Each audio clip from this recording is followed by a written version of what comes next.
Coming up on Look Today, law enforcement and medical service agencies continue to seek solutions for the heroin epidemic. I've got details. And we've got updates on the Strand Theater in Hudson Falls. More on that coming up. And the Salvation Army prepares for the winter season. Yes, the winter season. I've got details. It's all ahead on Look Today.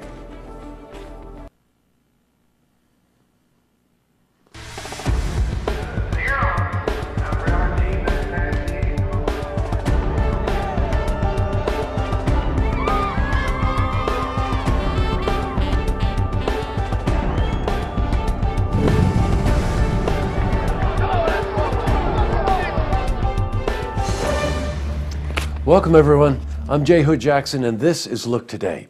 In tonight's program, I sit down with James Dexter. He's coordinating this year's Harvest Dinner for the Queensbury United Methodist Church. He's here to talk about the event that will benefit various charity programs run by the church as well as the Salvation Army. I also sit down with Lynn Gelber. She's the board chair for the Saratoga Chamber Players. She's here to talk about their upcoming show this weekend at Skidmore College as the Chamber begins its 30th anniversary season. Plus, we've got your weather for the Tri-North counties, but first, these headline stories. Well, in our lead story, the city of Saratoga Springs continues to seek solutions for the heroin and opioid epidemic. Now, recently, a forum was held at the city center to highlight the regional efforts to tackle this crisis. There are many layers to the solutions that are being proposed and enacted. Well, we spoke to Mayor Joanne Yepsen today to give us her insight on the law enforcement efforts. This extreme, challenging situation for communities, for families, for individuals is something that we're going to stay on top of. Our police department is doing an excellent job with sorting out criminals versus those who could be in a prevention program or those who could actually really benefit from services and directing them to the appropriate services in our city and our county. Now, while medical service agencies are trying hard to treat addicts, some believe that there is more that can be done and should be done in this particular field. So we spoke to the mayor about this as well.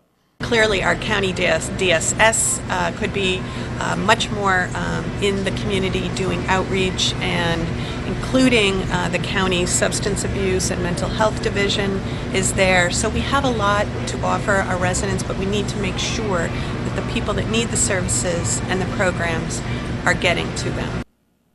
In other news, well, we've got an update on the Strand Theater in Hudson Falls. Well, after Jonathan Newell and his team officially acquired the Strand building, they've been hard at work to meet the December deadline when they want to have their first shows. Well, while renovating the building, Jonathan and his team continue to uncover parts of the original architecture. Now we see the bare bones of the theater as what it was in 1917. So we've revealed the original coffee shop framework, we've revealed the underside of the balcony, and we've discovered that we have this huge lobby, 50 feet by 40 feet, so 2,000 square foot lobby with vaulted barreled ceilings and intricate plaster work and relatively good shape. So we're pretty excited. It's been like this, we're living in a documentary almost.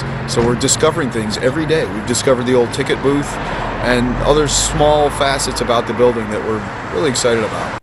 They're like archaeologists. It's really very exciting. We also spoke to him about the upcoming events and deadlines that I mentioned. It's the 25th of November that we'd like to have people come in just as an open house. We'll have a little bit of music going. And we could start doing open mics as early as December, but we would have them in the lobby space. That'll be our first performance space to showcase. And our anniversary as a company is December 18th, so we plan our 6-year anniversary party in this space, in the lobby space. And then the 100th anniversary of the opening of the theater, so January 17th, 2017, is when we'd like to have people in the performance area, into the seating area. Switching from news to weather. Today saw some more sunshine. Expect temperatures to gradually increase as the week continues. So for a more detailed look at our weather, we're going to head to the Glens Falls Weather Center for a look at your first forecast.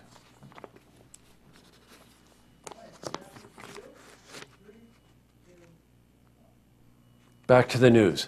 Well, as the winter season approaches, the Salvation Army is seeking volunteers for bell ringers. all around our region. Bell ringers will be posted outside the shops and organizations asking for donations. Now, the money will go to help those in need. We spoke to Lieutenant Bree Barker of the Salvation Army. Here our goal has actually increased by about $12,000, which is a big faith step for us, but we know that the need is increasing in this area. We're seeing more and more families come to us for the first time, more and more people struggling to make ends meet, and so we know that we need to continue to up our service in this community, and the only way we can do that is through raising money. Up next, I sit down with James Dexter, who is coordinating this year's Harvest Dinner for the Queensbury United Methodist Church. He's here to talk about the event that will benefit various charity programs run by the church as well as the Salvation Army. Plus, I also sit down with Lynn Gelber. She's the board chair for the Saratoga Chamber Players. She's here to talk about their upcoming performance this weekend at Skidmore College as the Chamber begins its 30th anniversary season. Great interview. But first, if you see news happening, you want to share a story idea, how about join us for an interview? Give us a call on the hotline. The number is 798-8000.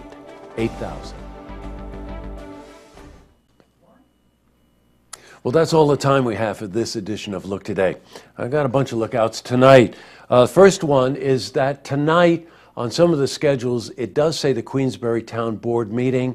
We are running the 21st Congressional Debate again. They didn't have a Queensbury Town Board meeting last night, which is when we usually tape it, and we want you to see this debate between the congressional candidates. So that will be in the time slot tonight for Queensbury Town Board meeting.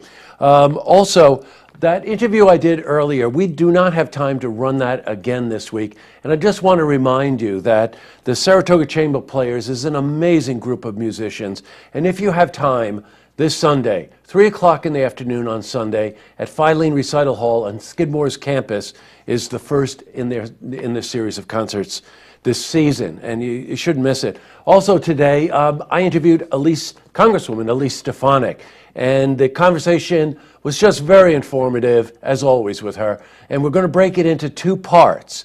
You'll see it Thursday and Friday on Look Today this week. And last but not least, I mentioned to you that we're taping the new season of our music show, Tracks. And Jack was working today on editing the first one, which is Steve Candlin. And we were just knocked out by it. We met Steve a couple of years ago when we first did Tracks, and we invited him back again. His music is just exceptional, and his cover track is just not to be believed. So I want to thank Steve for coming back and doing Tracks with us. All right, that's it. Tonight on Look TV, it is the 21st Congressional Debate. And don't forget, tune in tomorrow night for the stories that matter to you. Good night, everyone.